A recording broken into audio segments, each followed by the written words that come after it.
நண்பர்களே, நம்ம இப்போ அந்த பதிவில் பார்த்தீங்க அப்படின்னா, இந்தியா வந்து நியூசிலாந்து போயிட்டு ஒரு நாள் போட்டி தொடர் வந்து கைப்பற்றியிருக்காங்க. இந்த தொடரில் நடந்த முக்கியமான சாதனைகள் மற்றும் மோசமான சாதனைகளை பற்றி தான் இப்போ நம்ம பார்க்க போகிறோம். முதல்ல வந்து முக்கியமான சாதனைகள் அப்படின்னு பார்க்கும்போது, தல தோனி வந்து அசாருதீனுடைய சாதனையை முறியடிச்சிருக்காரு. அந்த நியூசிலாந்து சீரீஸில் வந்து அதிக ஒரு நாள் போட்டிகளை வந்து விளையாண்டு அசாருதீனை பின்னுக்கு தள்ளி 3வது இடத்துக்கு வந்திருக்காரு. இந்திய அணியில் வந்து அதிக ஒரு நாள் போட்டியில் விளையாண்ட வீரர்கள் அப்படின்னு பார்க்கும்போது, முதல் இடத்துல வந்து சச்சின் இருக்காரு, 2வது இடத்துல வந்து டிராவிட் இருக்காரு, இப்போ 3வது இடத்துக்கு வந்து தல தோனி வந்து இணைஞ்சு வந்திருக்காரு. அடுத்தது பாத்தீங்க அப்படின்னா, ஹர்திக் பாண்டியா வந்து 5வது ஒரு நாள் போட்டியில வந்து ஒரு ஹாட்ரிக் சிக்ஸை பறக்க விட்டுருப்பாரு. அது வந்து 5வது முறை அவர் வந்து ஹாட்ரிக் சிக்ஸ் அடிக்கிறது. ஸோ தொடர்ந்து வந்து பினிஷ் பண்றதுல வந்து ஹர்திக் பாண்டியா சிறப்பாக வந்து செயல்பட்டு வந்துட்டு இருக்காரு.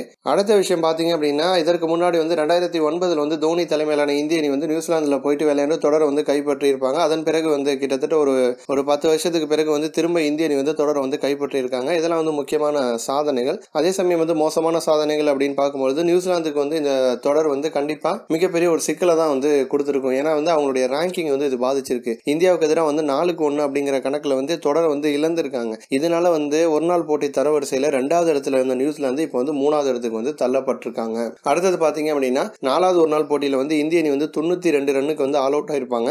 ஹாமில்டன் ஆடுகளத்தில் வந்து ரொம்ப மோசமான ஒரு ஸ்கோரா இது வந்து அமைஞ்சிருக்கு. இந்திய அணிக்கு வந்து பல வருஷங்களுக்கு பிறகு வந்து இது ரொம்ப மோசமான ஒரு தோல்வி அப்படின்னே வந்து சொல்லலாம். அடுத்த விஷயம் பாத்தீங்க அப்படின்னா, இந்த சீரீஸ்ல வந்து ஒரு சதம் கூட அடிக்கல. இதுதான் வந்து ரொம்ப மோசமான ஒரு சாதனை அப்படின்னே சொல்லலாம். ஏன்னா வந்து விராட் கோலி, ஷிகர் தவான், ரோஹித் இவங்க 3 பேரும் வந்து போட்டிக்கு யாராச்சும் ஒருத்தர் வந்து சதம் அடிச்சுக்கிட்டே இருப்பாங்க.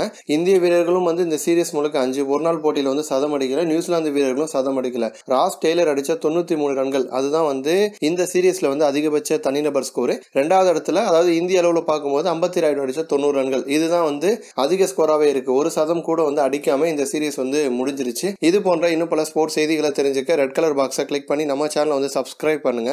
கூடவே பக்கத்தில் இருக்க பெல் சிம்பலையும் கிளிக் பண்ணி எங்களுடைய அப்டேட் செய்திகளை உடனுக்குடன் தெரிஞ்சுக்கோங்க. நன்றி.